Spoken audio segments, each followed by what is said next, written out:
We're going to get started in about 2 minutes. We have a very nice amount of people on, so we're going to be able to get started on time, which is awesome.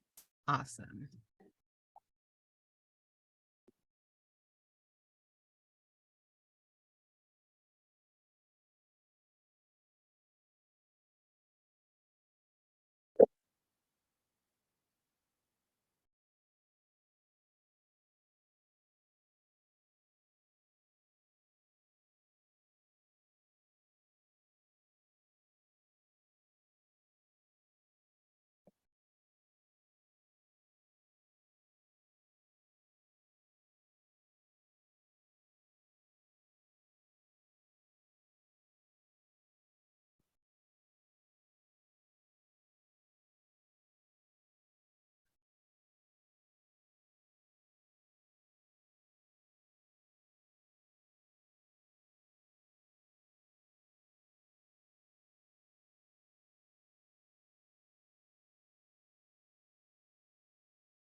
Okay, we're going to get started because it's 7 o'clock and we have a very nice amount of participants on. And this way we can kind of get through the information. I'm, expecting there to be quite a few questions. I think fad diets are something that people tend to be really interested in. I think, they're all over social media, all over media in general. And I think that it's really nice to have the ability to ask questions and have the forum for that. So that's kind of really why I wanted to talk about this. The reason I wanted to talk about this in January is I think a lot of people go into the new year with these New Year's resolutions of I want to eat healthier, I want to, work out 7 days a week and totally change my diet. And it's really great to be so motivated to do that. But actually in the nutrition world as dietitians, when we do work with clients, wanting to do, whether it's for weight loss or whether it's for any other sort of management, sometimes disease management, we always like to do what we call SMART goals. So SMART stands for essentially, I don't even remember what the acronym is, but the R is like realistic, right? And the T is tangible. There's things, we want things to be realistic. We want things to be tangible.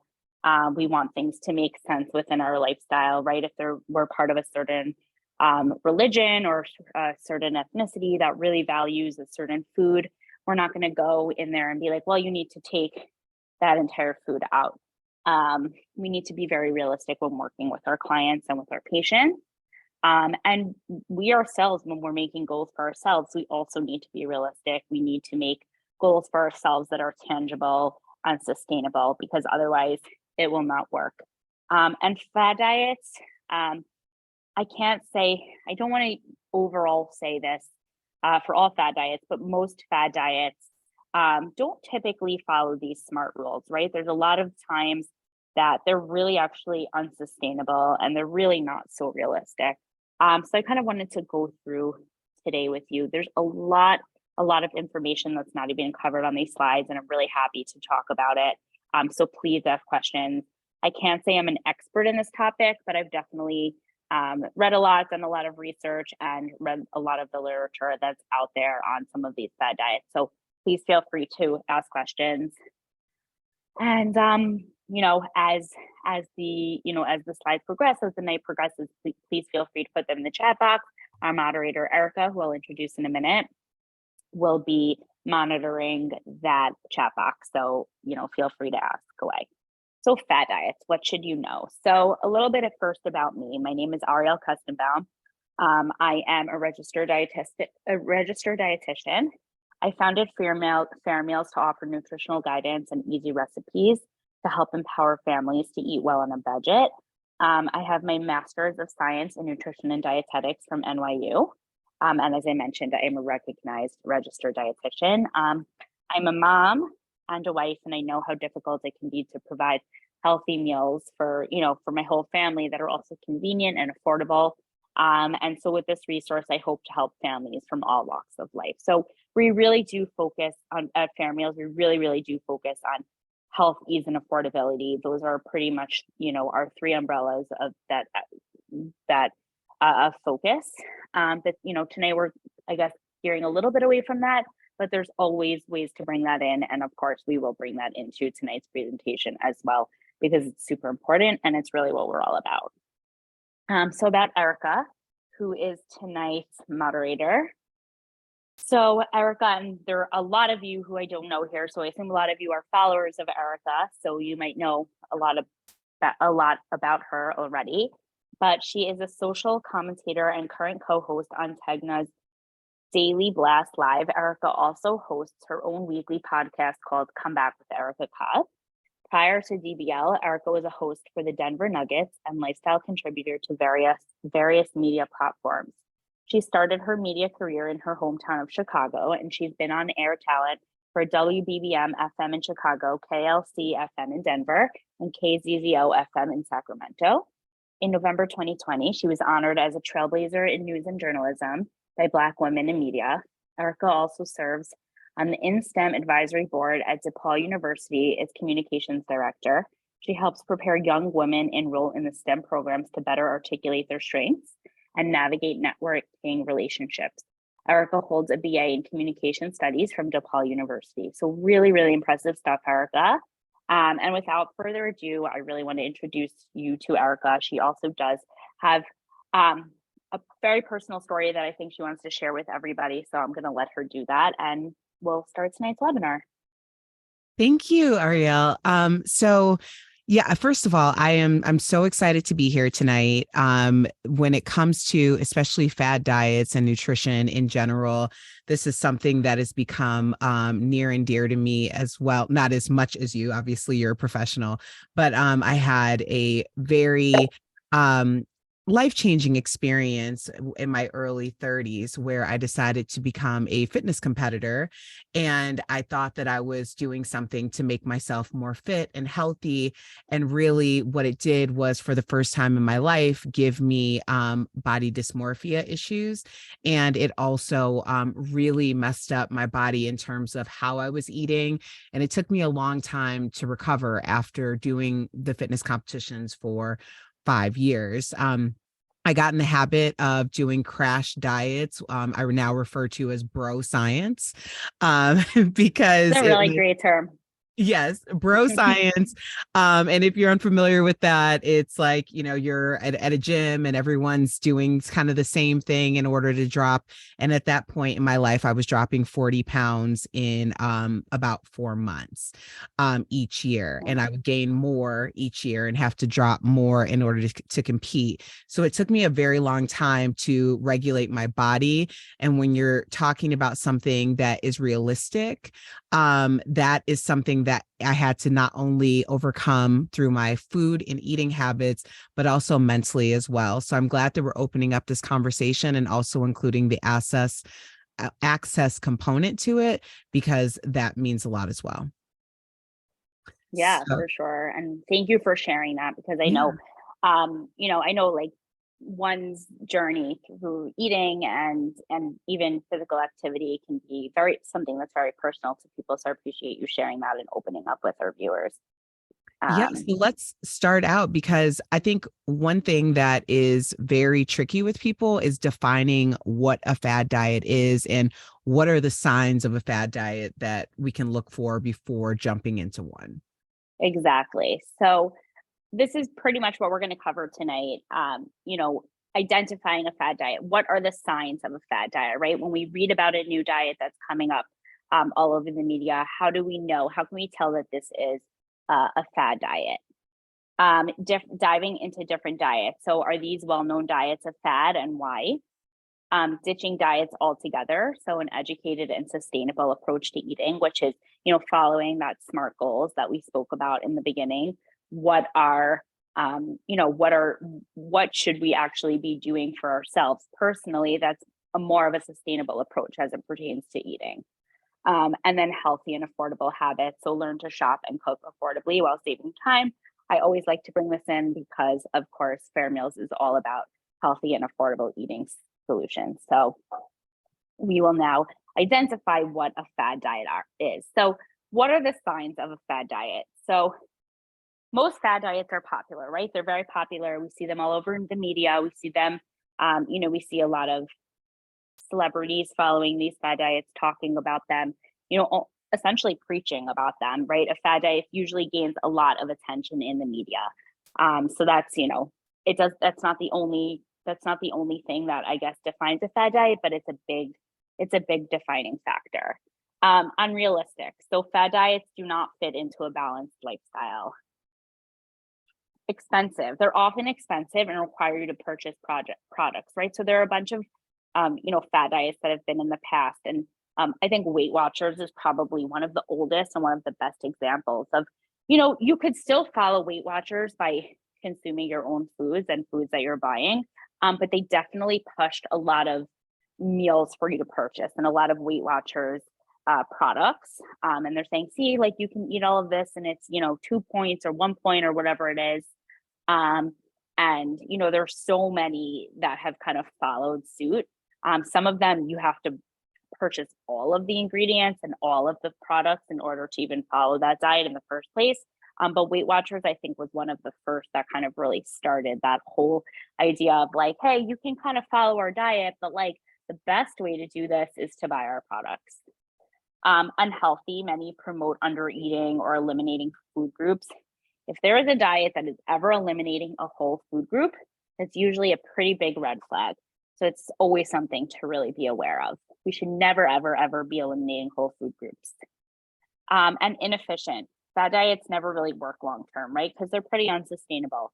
So the problem is a lot of the times we're going to lose, as Erica mentioned, we could lose like 40 pounds in a pretty short period of time.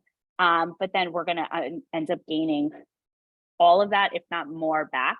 And we end up in this weird limbo, in this weird state of like not really being able to sustain this weight loss and not being able to sustain a healthy weight rather. So diving into different diets. So are these well-known diets a fad and why? So a liquid diet. So I still see so many influencers following liquid diets. And so many of them always say the same thing at the end, which I'll talk about in a second. But essentially what a liquid diet is any diet that limits or completely limits solid food, that's likely a fad diet, right? When they're telling you, well, I'm going for a week, I'm going to Miami and I want to like lose all this weight. And, I'm just going to do a liquid diet. I'm going to take all foods out of my diet, anything solid. These diets consist of soups, smoothies, protein shakes, and or juices. And we can think, wow, that sounds really great. That sounds really healthy. But a lot of the time, especially in these types of in these types of liquids and these types of foods, we're actually taking so many nutrients out. We're losing nutrients. We're essentially losing nutrients. Am I going to say that, a soup or smoothie or a juice, they're not, healthy? They can be, but we are essentially losing nutrients. We're definitely losing fiber, which is, the number one thing that we want in our diet, right? It's really important that we get enough. And most Americans actually, especially, following a pretty like average American diet, actually don't get enough fiber. So we can get a little bit of fiber, but we're definitely taking out a large chunk of that fiber when we're following a liquid diet. So it's really, it's not the best diet to be following, and it definitely is likely a fad diet. So I just yeah, want to sure. ask, because I know that a lot of people are going to say or think about the idea that you can have like kale or power greens and things like that in a smoothie situation. So if you had a smoothie that incorporated many different aspects of what we consider, the food pyramid or a healthy eating, Mm-hmm. do we still run into, you mentioned fiber, is that what is extracted when it's made into yeah, so I don't want anybody to think like, a lot of people on the go, right? They want to have a shake, they want to have a smoothie, they want to have a juice. I don't want anyone to think those are not good options, like for breakfast, right? A smoothie is actually a great option for an on-the-go breakfast.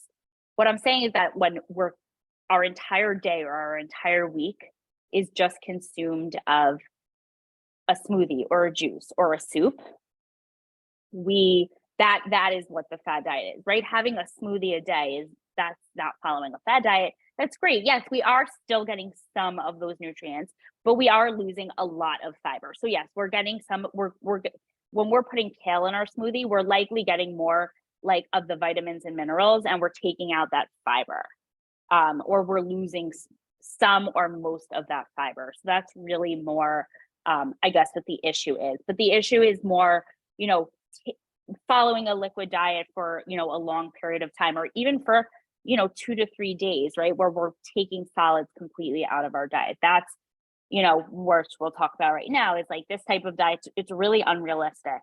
It can lead to missing out on social events where eating is involved. So that's, you know, a social aspect of eating is a huge thing. I think a lot of that us don't even realize that, but it really is a big thing, right? When people are following such restrictive diets, or they're following such, you know, they're following such restrictive diets, or they're following, you know, let's say like these very, very specific types of fad diets, let's say like a liquid diet, they're missing out on a whole social life of eating, right? Like either they'll just deny going out to meet, you know, friends or family for meals, or they'll go and, you know, order a soup and like that's it, which is, you know, it's fine. But if you're doing that because you're on this liquid diet, then that's where, you know, it starts to kind of like mentally get in the way. I can So attest more, to that.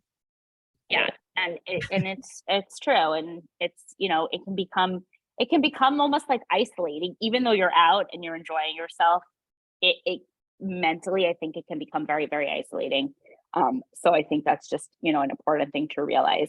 So more often than not, these diets require you to purchase expensive specific products or ingredients, right? A lot of the times I'll tell you, buy this specific protein powder or this specific, you know, whatever it is to put into your juice. It's going to give you, you know, X, Y, and Z.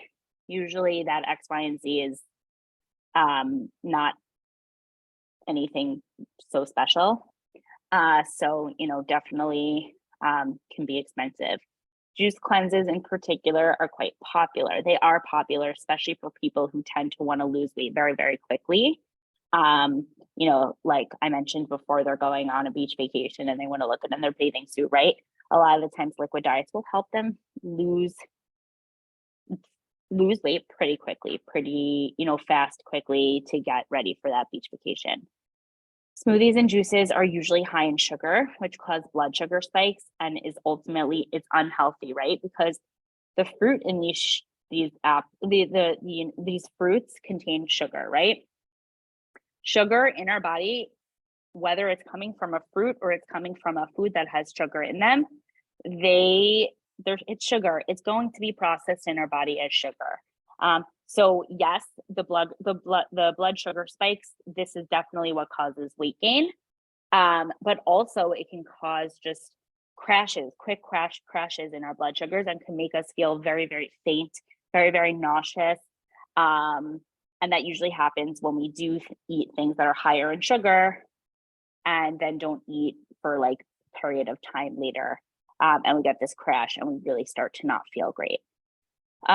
Chewing is an important part of digestion, making diets like these inefficient, right? And this is a good point, and this is something that I wanted to mention before, is that when you follow some of, let's say, these influencers or celebrities on social media, and they're talking about being on their liquid diets, they'll always say, well, I really miss like that crunch. I really miss that like chewing part of eating. And it's really true. It's like we almost take it for granted, like I mentioned before. But it's a big part of eating. It's a big part of digestion, and it's a normal part of digestion, and it's something that we should be doing. We learn how to chew from a very, very young age, and it's something that we should continue to do for as long as we can, because we may get to a point in our life where we're much, much older that we need to be on a liquid diet, and it's not a lot of fun. So let's enjoy food while we can. Let's enjoy chewing while we can. Okay. Low carbohydrate diet. So diets like keto and Atkins promote very, very low carbohydrate intake and emphasize fats. These diets are often advertised as fat burning approaches to weight loss. It's dangerous as carbohydrates are the body's preferred source of fuel, right? So carbohydrates is what really helps our body, is what gives our body fuel, right? You hear people who are about to run marathons, right? They do what's called carb loading before. They have a ton of carbohydrates because they really need that energy to help them run these long distances. In fact, the keto diet was originally created to be a medical nutrition intervention, which is true. It was actually created. There are many studies that support this, and there are many doctors who will still do this for children. This was only really something that I think in the pediatric population that was seen to be I guess, more helpful than in the adult population. But for children who were having continuous seizures, they were finding that something about following a keto type diet was very, very helpful in kind of stopping these episodes, either shortening them or getting rid of them altogether. So that's really how the keto diet kind of came about. Again, it was something that was studied in the adult population, but wasn't seen as successful as it was in the pediatric population. And that's kind of how it all started. And people just kind of were like, oh, okay, this is a diet that was studied, in the medical nutrition world. So, it must be okay. It must be healthy. And in fact, it's not. We can go into a state called ketosis, which can be very, very dangerous. Our brains, again, really do also need, we need those carbohydrates. Our bodies need the carbohydrates. Our brains need those carbohydrates. It's very, very important. And our body can go into, as I mentioned, something that's ketosis, that can unfortunately be pretty fatal and can either end up, hospitalized or unfortunately worse. So definitely important we're getting carbohydrates. And when I say carbohydrates, we're looking on the side here. We're seeing French fries and hot dogs and hamburgers and donuts and pizza. And all of that should definitely be in our diet, right? But those are not the type of carbohydrates we're talking about. We're talking about, complex carbohydrates. And complex carbohydrates should and must be part of our diet, right? So we have complex carbohydrates are things like sweet potatoes, quinoa, whole wheat bread, and brown rice, and starchy vegetables and fruits. These are all complex carbohydrates. So you may say, oh, I'm on a low carb or a no carb diet. Most people are forgetting that they're actually eating all of those foods, which are carbohydrates. We need carbohydrates. People who have, type 1 and type 2 diabetes, they also need carbohydrates. Actually, there's a system that, some people with diabetes, they follow called carb counting. And that is essentially a way for them to count how many carbohydrates they're eating during each meal. And the majority of the macronutrients in each meal for people with diabetes should be carbohydrates. They need between 45 to 60 grams of carbohydrates in each meal. So too, we need that amount or even more than that amount. So do not take carbohydrates out of your diet. If you want to restrict simple carbohydrates, that's totally fine. Again, if that's something you want once in a while, that's great. You should not ever eliminate it completely from your diet. But if it's something that you want to take out, for a certain amount of time, or whatnot, then that is okay. But complex carbohydrates must be part of our diet. And if you see a diet that takes that out, then that's probably, that's again, a red flag. Okay, I'm glad that you broke down other examples of carbohydrates, because I think one of the issues when we talk about dieting in general, but particularly fad diets, is we have our understanding of what that means to us. And then there's actually the Exactly. nutritional understanding of what it truly means. And I'm glad that you offered other examples other than the obvious, like pizza, hamburgers, things like that. Yes. Is there something that you can think of that, because ever since the low carb, no carb diet thing has been a thing, I always end up in these conversations with friends and they're like arguing over what's a carb. So is there a carb, something that is considered a carb that people don't think of? that, or you'd be I surprised mean, by that? I would say probably my biggest example would be fruit. I think so many people are like, oh, I don't eat carbs, but then they're eating like 6 servings of fruit a day, which is actually way more than the recommended amount, right? We're supposed to have between 2 to 3 servings of fruit a day. So actually, those people are eating a ton of carbs. And fruit's great. I don't want anybody taking fruit out of their diet. But what I'm saying is that, yeah, fruit is one of those things, starchy vegetables as well. Those are things that we need to, we need to realize our carbohydrates. We don't want to overdo, right? We don't want to overdo, um, eating those carbohydrates, but they are important to have. Probably nobody's gaining weight from eating a squash, right? Nobody's gaining a ton of weight from gaining a squash, but it is important for blood sugar control, especially. It is important to know that those are carbohydrates, fruit as well. So, I don't want anybody to like think, oh, I'm eating fruit, I'm going to gain weight. That's not at all what I'm saying. It's important, like as I mentioned, for blood sugar control, it is important, and everybody should be aware of their blood sugar control, right? Making sure they're eating enough, making sure they're eating the right foods, the right combination of foods to make sure that our blood sugars are under control. So I would say fruit's probably like my number one example, but I'll think some more of that and see if there's any other examples that I can come up with.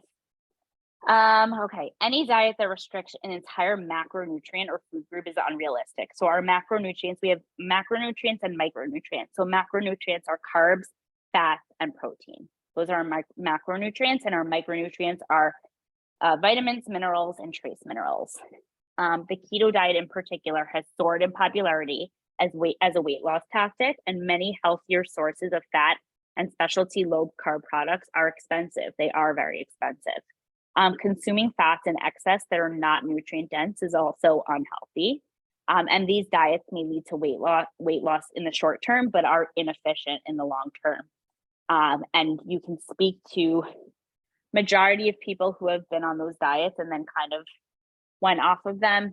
And most of them will say that they've gained weight pretty quickly and are having a much more difficult time to lose that weight. Vegan diets. Okay. So I definitely don't want to sit here and say a vegan diet is a fad diet, because it's not. And there's plenty of ways to follow a vegan diet in a very healthy way. The problem is when people do follow the vegan diet as a diet, that is when it can become dangerous and can fall under that category of a fad diet. So many people use it as an excuse to eliminate certain foods, right? They're like, oh, well, I'm vegan, so, I can't eat X, Y, and Z. When followed for the right reasons, a vegan diet definitely can be healthy and very sustainable. They have a positive environmental impact. They make a statement about protecting animal rights. If that's something that's very important to you, then that's great. But if you're following it as more of a diet for weight loss purposes, it can become very dangerous and almost detrimental, because you're really taking out a ton of food groups. So this type of diet's only unrealistic if you're following it for the wrong reason. Some veganized items can definitely be more expensive. I think following the vegan diet in general, especially if we're taking out things like beans and grains and all of that, which is, people who are following it for the wrong reasons are doing, it is definitely more expensive. They have become more popular in recent years. A vegan diet's unhealthy when it consists of mainly processed foods and lacks key nutrients. A vegan diet is not a weight loss tactic and would be inefficient if used solely for that purpose. And definitely completely unrealistic if used for the wrong reason, as I mentioned before. Calorie counting diet. So calorie counting was something that was used a very long time ago in nutrition practices. It's a very old school way of working with patients and working with clients. There are very few, I don't want to say none, because in certain hospital settings, calorie counting is important. It's usually more important actually in making sure that a patient's getting enough calories, or enough calories of a certain food group.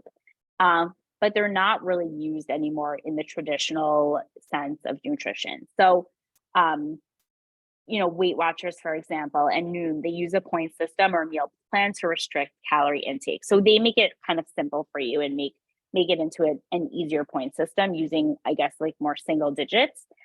But some people would actually really count the actual calories, and they would sit down and count every single calorie they're eating and make sure they didn't eat a calorie more than what they were suggested to eat or what they were recommended to eat or what they on their own calculated to eat, which, by the way, nobody really should be calculating on their own because there's a lot that needs to be taken into account. So if you are, I wouldn't ever recommend calorie counting, but if you do want to know generally how many calories we should be eating, I definitely recommend meeting with a dietitian so everybody can take into account a lot of different external factors before you decide yourself, how many calories you should be eating. So some people would do that. They follow things like MyFitnessPal. They'll have those apps, or in the olden days, have it on their computer and really write down every single calorie they're eating. They wouldn't eat, 1 calorie more.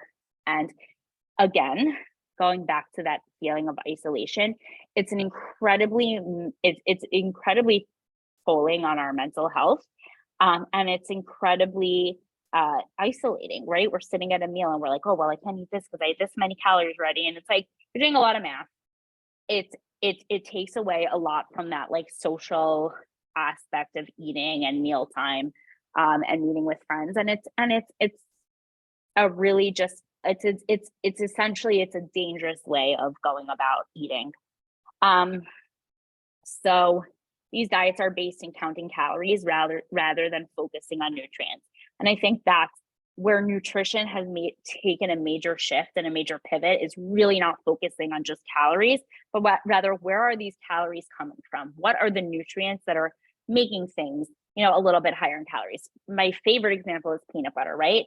So a serving size of peanut butter is pretty small. It's a tablespoon.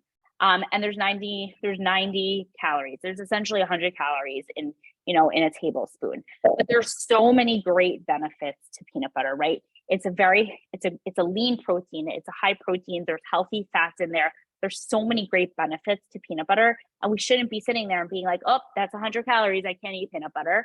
You should eat peanut butter. Peanut butter is a great protein. It's a great thing to add to fruit. It's a great thing to add to a cracker. It's something that should be in, unless you have an allergy, peanut butter, nut butter in general should be in everybody's diet, because it's one of those proteins. It's one of those, quick proteins, easy to pack, and very, very nutrient dense, right? So I think it's really, really important to know, where are these calories coming, as opposed to saying, oh, this is high in calories, this is 100 calories. No, we need to know what's making. Same thing with chickpeas, right? By the way, right? Chickpeas are pretty high in carbohydrates, but there's so many great nutrients in chickpeas as well. So I think it's really important to know that a calorie is a unit of energy, and we get our energy from food, which consists of calories. I think it's so not even important to really teach that anymore, because as I mentioned, there's been a major shift in the way that we teach nutrition and the way that we speak to clients and patients, and kind of talk to them more about the importance of nutrients as opposed to, calories. Consuming more calories than we burn can result in weight gain. And other factors that influence weight include exercise and hormones, right?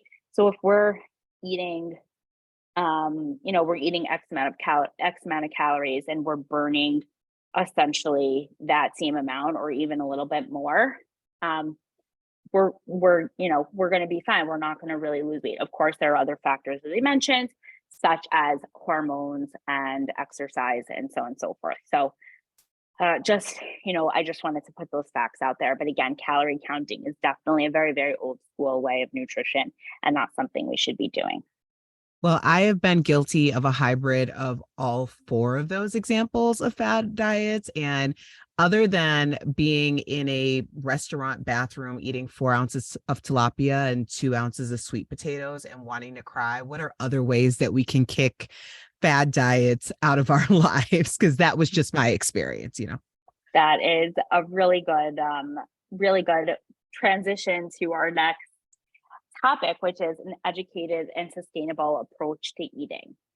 So macronutrients, as I mentioned, we have the proteins, carbs, and fats, right? We don't want to eliminate any of these. All three of these are important. There's a reason that we have all three of these in our diet. Of course, there are healthier options of these, and those are the options that we should be going for. Am I saying to never go for the unhealthy option? Of course not. We need to enjoy ourselves. We need to enjoy our lives, and we need to indulge once in a while. But our overall diet should be made up of the healthy, I guess, versions of these macronutrients. So protein's important because it supports overall growth and development. So we have, examples would be tofu and peas. We want to consume more lean proteins, right? So white meat, let's say it's poultry, specifically white meat. Fish is a lean protein. Tofu, peas, beans, things like that. These are lean proteins. Carbs is the body's preferred energy source, right? So when we don't have enough carbs, we end up using protein, a lot of the protein as that second tier of energy, and that's when things can become a little bit more dangerous, and we can go into what I mentioned of the ketosis, and there's a whole biochemistry explanation behind that. That's a little bit confusing, but essentially carbs are our body's preferred energy source, and we need to have them, right? So, right, a falafel ball is a great example of a carbohydrate. It's a complex carbohydrate. It's made with chickpeas, right?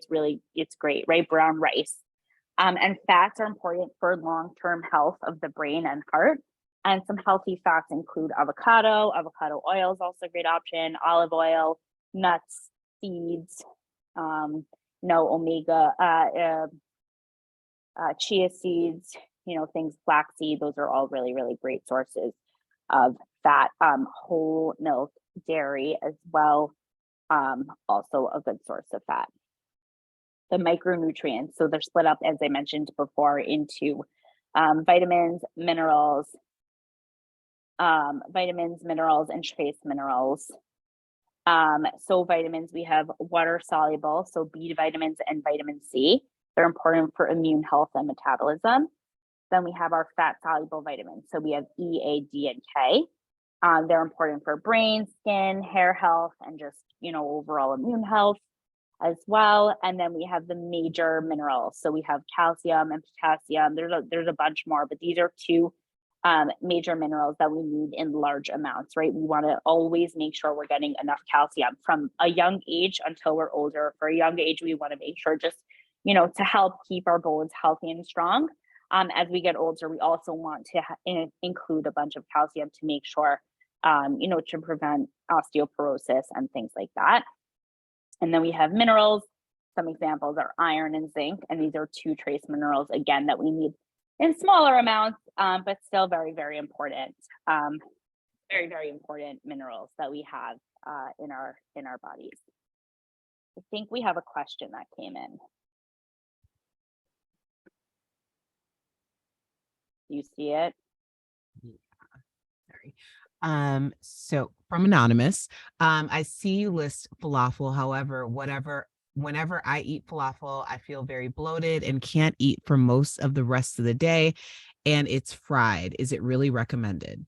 Well, fried, you can have falafel bowls that are not fried, right?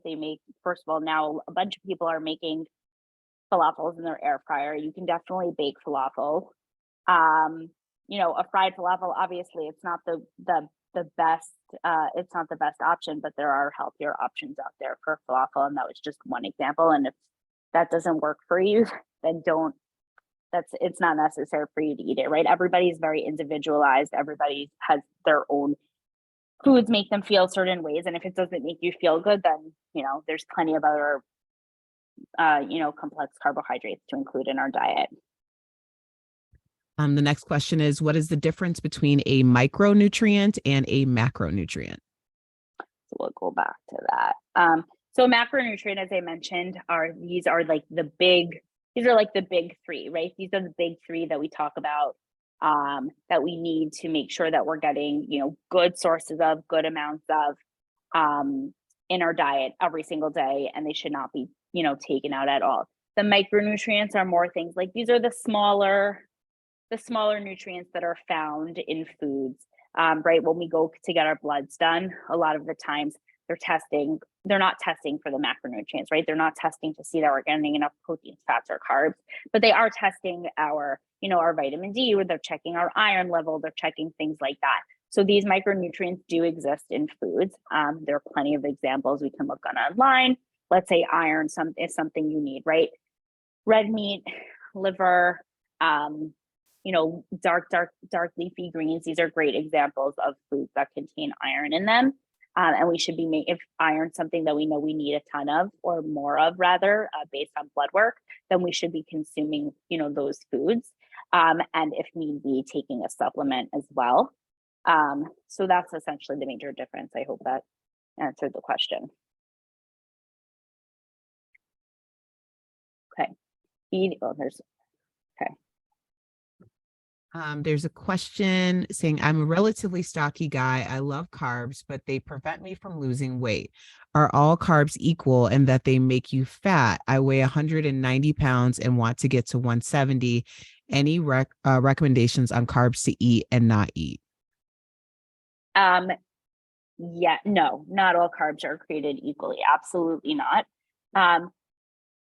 Carbs, complex carbohydrates should be a part of everybody's diet, whether they're trying to lose weight or not. It's just a matter of how we kind of put them in our meal throughout the day, right? If we're trying to lose weight, we're probably not going to have a snack that includes carbohydrates, which is fine, right? Same thing I would tell somebody who has diabetes to maybe not have a snack that has carbohydrates. They should have carbohydrates in their meal. They should be making sure they're eating, as I mentioned, these whole grains or these complex carbohydrates and not, simple carbohydrates. And their snacks should be pretty much fat and protein, healthy fats and proteins, with probably more of an emphasis on protein. That's probably going to be the most helpful way for weight loss. But no, not all carbs are created equal in the sense that complex carbohydrates have way more micronutrients in them, and they are healthier. And these complex carbohydrates also, as I mentioned, have fiber, so they're going to help lower cholesterol, which essentially can also help, with weight loss and things of that sort. So the answer is no. And if anybody tells you that all carbs are created equally, then they're not correct, unfortunately. But there are people that do believe that. But it's not correct. Okay, eating the rainbow. Colorful plants contain different nutrients. So there's carotenoids. So there's that's apples, raspberries, strawberries. Then beta carotene are like anything that's naturally, orange yellowish, like their natural hue is those colors. So carrots, sweet potatoes, orange bell peppers, yellow bell peppers, lemons, bananas. Then we have chlorophyll, which is broccoli, leafy greens, zucchini, edamame, and then anthocyanins and beta cyanines. So anthocyanins are things that are blue, so blueberries, blackberries are also anthocyanins, and beta cyanins are eggplants, plums, grapes, things of that, more of that purple color. Okay, so building a balanced meal. Okay, over. So building a balanced meal, so protein. So we want complete protein, like tofu helps keep us full and satisfied, right? Making sure we're getting a good complete protein and lean protein that is going to help keep us fuller for longer. Carbs, complex carbs like brown rice, as I mentioned, starchy vegetables, fruit. These contain fiber, and that promotes gut health, which is very, very important, as we know. And also will help keep us fuller for longer. And especially if we're pairing, let's say, a complex carb with a protein, that's really going to help keep us fuller for longer, will also help prevent that major spike in our blood sugars, which is very, very important, as I mentioned, for blood sugar and control, which essentially will help, lead to, I guess, more stable weight and not, as much weight fluctuation. Fats. Oh, sorry. We have a question from Riva. She asks, what about nightshade vegetables? Constantly seeing influencers on Instagram saying they avoid them. Seems restricting. So definitely should not be avoiding nightshade vegetables. A lot of the times, certain nightshade vegetables, um, a lot of the times people think that it makes them not feel great.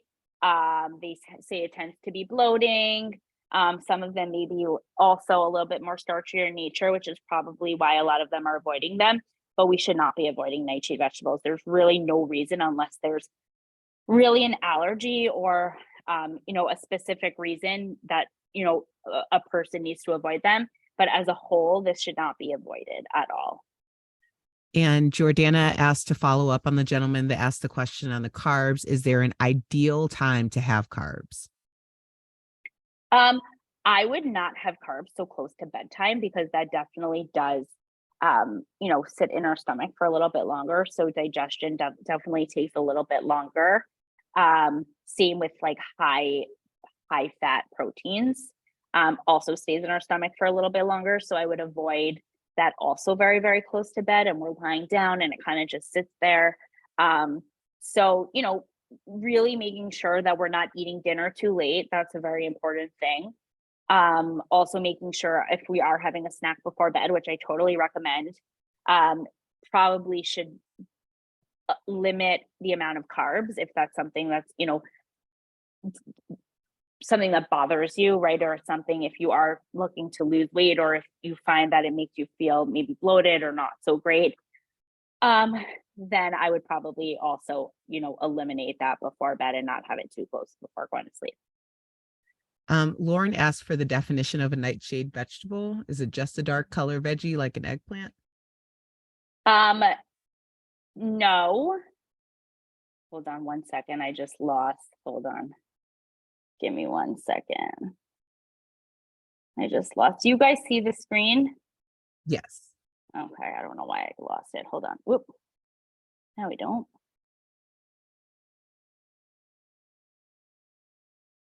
Okay, good. Everyone sees it. I do. Does everyone else see it? Can Someone somebody wants to write chime if they see it?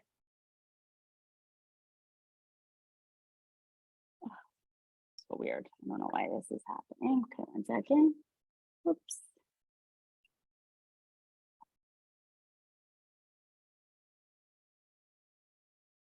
Okay, 1 second. I have to just X this out. Okay. All right, I'm going to go to the next. I'm going to answer that question at the end. I just want to make sure that that doesn't happen again. So let me just continue, and then I promise I will get back to the nightshade question. Okay, building a balanced meal. So stuffed peppers, right? I actually have this up a recipe of this on my website. This is a really great balanced meal. It's easy. It's relatively affordable. We want to cook the rice according to the instructions. We can use really any vegetables that we want, anything we have left over in our refrigerators. We want to saute them or cook them however we want to do that. You can add some ground beef in there. You can add some tofu in there. If you want to add more of a protein, you can add some beans in there. If you want to make this completely vegan or vegetarian, you can add some cheese on top as well. Bake, put everything into, combine it, put everything into the pepper, and then bake it. Okay, building a balanced meal, filling salads, right? So salads are like a big thing because I think so many people forget to include important things, especially protein, right? And a lot of people like to have salads for lunch, which are great, but we really do want to make sure that we're having protein in these salads. And some sort of complex carbohydrate as well.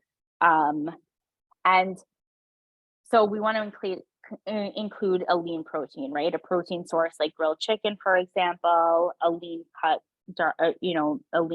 steak, let's say, something that, isn't fatty or very, very lean. Canned tuna, tofu. I also really love the idea of beans as well, edamame. These are really great ways to get, you could do cheese, really great ways to get protein in there. Spinach or kale or, a dark leafy green. Those are really, really great options as a base. These are going to be the highest in nutrients. Things like romaine lettuce are a little bit lower. Iceberg lettuce is essentially, they say, equal to water. really not many nutrients, but it's benign, as we call it, right? It's not bad for you. You're just not getting those extra nutrients. Olive oil should pretty much always be the base for dressings, right? Because this is a healthy fat, and then we can add things in for extra flavor, different herbs, spices, different vinegars. Um, it's going to be lower in sugar. It's going to be the healthiest option for a dressing. We want to add color, right? We mentioned before eating the rainbow. So add color to salads with corn, sweet potatoes, tomatoes, carrots, bell peppers, and more, right? We want to make sure we're getting all of those antioxidants that we mentioned before by eating the rainbow. And cucumbers. I always tell people, I actually taught a class last week on diabetes to one of our partnership organizations. And I spoke about cucumbers as a great way to, to get, also, especially in the summer, right? When we want to stay hydrated, and, drinking water sometimes is not even enough, right? So many people think, oh, watermelon's great. Watermelon has what we call a high glycemic index. So it causes a pretty high spike in our blood sugars. And cucumbers, on the other hand, also have a ton of water, but it does not affect glycemic index at all. It's, again, one of those benign vegetables, right? It's crunchy and refreshing, and has, a lot of liquid in them, as I mentioned before, but it's not really doing anything negative at all. So I always tell people, especially in the summer months, snack on cucumbers, add cucumbers into salads, and things like that. And people really liked that bit of advice. So definitely think it's a good, Okay, I love cucumbers are cucumbers. great. I love cucumbers, but we have a question, and I am seconding this because the question is corn healthy? I heard it is basically like eating sugar. I was also told in bro science that corn is what they feed the pigs and slop to fatten them. So corn gets So a corn really is, bad rep. so corn, like saying corn is like eating sugar is basically like that question before somebody asked if all carbs are created equal, and the answer is no, it's not true. Corn is, again, it's a complex carbohydrate. It's a whole, it's a whole kernel, especially it's essentially, it's like a whole grain, right? Um, it is a starchy complex carbohydrate vegetable. So we need to know that there are carbohydrates in there, but there are also, it's very, very helpful. There's a ton of fiber. It's very, very helpful for people who need help going to the bathroom. It's a great, source of fiber. People find a lot of people will say it almost acts as like a laxative to them, right? People will eat it and it will really help things kind of moving with them. So we can't take that away from corn, right? Sugar is not going to do that same thing for us. So yes, if we're talking about, is it a carbohydrate? Yes, it is a carbohydrate, but there's also other nutrients in there that are very, very beneficial, as I mentioned, like fiber. So it's definitely not the same as eating a packet of sugar. Well, thank you for that clarification. Yeah. I know we only have about 9 minutes left, and I know we want to talk about healthy and affordable habits because Yeah. obviously no one should feel like they can't afford to eat healthy. Yes. So, okay. Healthy and affordable habits. So learn to shop and cook affordably while saving time. So affordable shopping hack. So buy in bulk. So I feel like almost a broken record because I say this in so many of my webinars, but for nuts, seeds, legumes, grains, things that are really, really consumed a lot in your home, whether you live alone or you live with family, buy in bulk. Excuse me. Buy in bulk, you're going to save money, as opposed to buying, smaller amounts over time, many times a month or every few months. Shop the sales, plan meals around sales or what coupons you have, right? Go into supermarkets, you'll see a lot of the times, especially in the front of the store, you'll see like what sales are there. A lot of times they'll put those sale items in the front, especially in those big grocery stores, they'll do that. Maybe not in some of the smaller like city grocery stores, but definitely the big ones. A lot of times they'll put those sale items, or they'll have like a circulary, or supermarkets will send out an email with coupons. I think that's probably done more now than having like the paper version. But people really should plan their meals around that. it's definitely a great money saving tip for sure. Find it frozen, right? So for berries, fruits, leafy greens, other veggies, and fish, frozen's a great option, right? As I mentioned, especially for fruits and vegetables. Frozen fruits and vegetables are frozen at peak ripeness. So there are great benefits to them. You get majority, if not all, of the nutrients and all of the vitamins and minerals, or majority of them. So it's a really great option, and they're significantly cheaper most of the time. So definitely don't shy away from buying frozen. And choose canned when it makes sense, right? So things like protein, like tuna, salmon, sardines, peas, corn, legumes, things like that. Buy that canned if that makes sense for you, right? If you want to buying dried legumes are great, but it's definitely more of a process, right? We have to put them in, soak them first to, before using them. It's a little bit more of a process. As again, with canned foods, especially, let's say it's beans or legumes or things like that, try to find lower sodium options. If there aren't lower sodium options, we want to rinse them before using them just to get rid of some of that excess sodium. But again, really, really great options and affordable options as well. So affordable cooking tips. So meal prep. So minimize waste by purchasing only what you need, and meal prepping saves time and energy. So I say this a lot, but because we have so many new people here on tonight's webinar, I want to say this again, that meal prepping can look 100 different ways for 100 different people, right? Some people, it can mean literally, quite literally cooking 4 full days or a week full of, of meals, putting in their fridge and freezer and, taking it out when you need. For some people, it can look like chopping up vegetables in the beginning of the week and using it to, either fruits or vegetables, and either snacking on them, using them for a salad, using them for roasting, if we ever need for a soup or smoothies or whatever it is.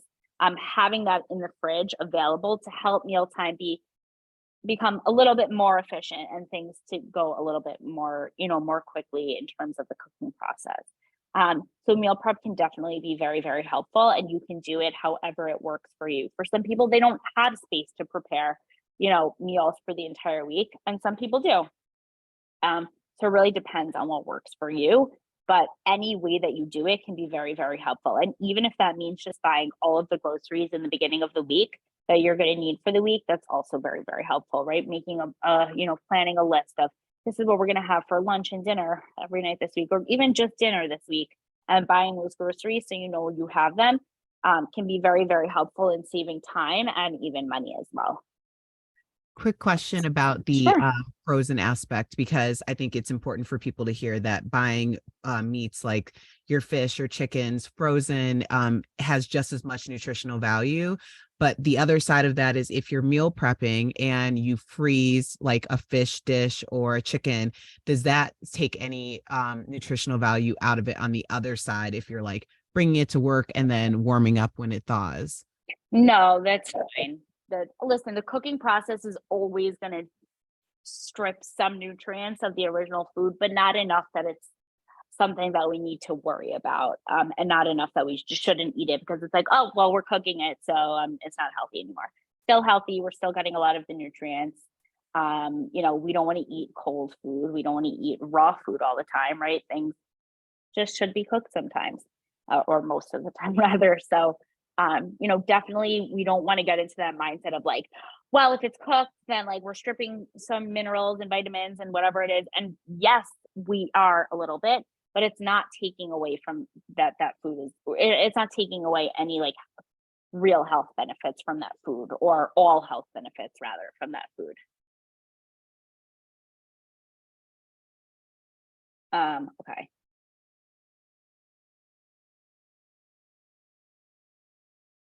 Um, Okay, repurposing leftovers. So repurposing leftovers is a big thing, and I think I did an entire webinar on this, I'm pretty sure. So eating the same meal can get really boring. So how can we kind of repurpose things that we reuse, right? Let's say we had a chicken for dinner. How can we use it the next day in a wrap or a sandwich or a salad? So learning to do things like that can be very, very helpful. Um, and also can really help, especially for people who are going to work, right? Can help with weight loss as well, because typically what we're making at home is going to just be better for us than what we're getting in a store. And if we're constantly going to work and we're constantly getting takeout, um, it's not like that. That's not the healthiest thing that we can do. So, having leftovers from home is a great way to minimize waste, time, and also just eat a little bit healthier. So freeze extras. So another way to minimize waste and save time when you need healthy meals on the go, save any extras or anything maybe that you cooked or you didn't need to use, save it, freeze it, and use it for another time. And that is really it. Whoop. Let's go back to that. That is really everything that we have. I just wanted to go back to sharing that. Hold on. I don't know why this keeps going like that. I apologize. Okay. So that's really it. That's what we have for tonight, Erica. Really thank you so much for for being here tonight and for moderating with us. This was a really great conversation, I think. I think it's something really important. I think it's something that a lot of people feel almost stuck with, because I think people generally do want to eat healthy and want to make the right decisions. And then when you see, influencers or, people on social media or, celebrities talking about, well, I'm doing this and like, look at my body. They're probably doing like a million other things that are not great for them, including taking certain medications or, doing a lot more restrictive eating than what they're actually saying. So I definitely, think it's an important topic and something that that I'm happy that we got to speak about this. Yeah, I appreciate you so much. I know for me personally, I did it the right way, which was the sustainable way. And I was able to Yeah. sustain it for years as opposed to just a few months. So I appreciate you giving us the tools tonight in order to jumpstart our new year as our most healthy selves. Yes. Thank you. Thank you so much. All right. I think we have a few questions. We have like a few minutes so we can answer them. But totally understand if people need to come off. I did want to follow back up on the nightshade vegetable. Yes. So nightshades are one of those things that you'll hear a lot about them. And as somebody, brought up in the question before, people will say you, to avoid them because it may feel, make them feel not good or make them feel bloated or whatever it is. But they, they are very healthy. I'm just want to look up the exact. I just want to give you like some examples of. I don't want to like say the wrong things because there are quite literally like tens of nightshades vegetables. So I want to make sure that we're doing. But the most common ones are like things like tomatoes, eggplant, as the person had mentioned before. You know, certain berries, peppers are nightshade vegetables, right? Bell peppers, jalapeno peppers, hot peppers, things like that. Potatoes, white potatoes and red potatoes, but not sweet potatoes. Sweet potatoes are not considered nightshades, just regular potatoes are. And they, a lot of foods are also people think are nightshades and are not, which is really, I guess, my biggest problem with people saying to avoid them or restrict them. Things like zucchini, sweet potatoes, right, which I mentioned are not. That's a really big misconception. Mushrooms, people think are onions, black pepper. People will think that that they're unhealthy, and the reason that, or rather, will consider them nightshades, and the reason that people tend to avoid them or tell you to avoid them, as I mentioned, if people tend to say that they make them feel bloated, they have properties. They have certain properties that can maybe be considered more inflammatory. So there may be a reason that people want to go on them, especially if they need to be following for any medical reason an anti-inflammatory diet. For example, people who, are trying to conceive, a lot of the times, before going to, other means of trying to conceive, then there's ways people will, sometimes doctors would be like, oh, maybe go on an anti-inflammatory diet, right? Or if someone's having, certain pain, very, very specific localized pain, they'll say, maybe go on an anti-inflammatory diet. And they'll say, well, nightshades are considered to be maybe a little bit more inflammatory. So that's why people will say to maybe avoid them. But they're not like the nightshade vegetables don't cause the same reaction to everybody, right? It's something that people need to decide on their own whether or not it's something that causes inflammation or causes bloating or causes whatever it is. It's a very, very individualized, I think, thing that we need to focus on. If we are feeling a certain way, it's important to keep like a food journal, right? And see like, well, what are the foods that are kind of triggering, let's say, me feeling like a little bit more inflamed or me feeling a little bit more bloated. And sometimes nightshades will be the answer, but it's not always going to be the answer. And that's what my problem is with people on social media or on the media in general, saying to avoid nightshade vegetables, because they're kind of putting maybe what their problem is, or maybe not, because they're probably hearing from somebody else, and then telling them, telling everybody, well, this is the problem. This is what's causing, to feel bloated or to gain weight or whatever it is, which is, not necessarily true. So that's really what my problem is with people going out there and making these like announcements to avoid nightshade vegetables. And some people do have nightshade issues, by the way. Some people do. And it's important then to keep a food journal and to know, right? People that have like arthritis, joint issues, things like that. Hashimoto's, yes, like technically you can say that can be triggering. Although a professor of mine who has a PhD in nutrition and is all about food as medicine says the only thing that's really helpful in managing Hashimoto's is medication. And so, taking out nightshades is not going to be very, very helpful for that. Sorry. And the last question of the night is, I often make salads for lunch, but then I feel like I overeat at night because I get so hungry. Is it better to eat a bigger meal early if that allows me to eat a lighter meal for dinner? That's one option. Or another option is making sure you're adding the proper nutrients into that salad, right? You're most likely having a salad that's not including, a whole grain or a protein, really, for that matter. It sounds like a lot of that is if you're putting the proper nutrients into that salad, you probably won't be so hungry and you probably won't overeat then at dinner. But if you are having a salad that, has tons of protein and you're having, healthy grains, whole grains and things like that, and you're still finding that, then yeah, maybe have a little bit of a bigger lunch, so that you have a little bit of a smaller dinner. And that's all of our questions. All right. Thank you everyone for joining. And we will see you next time. Take care. Thank you.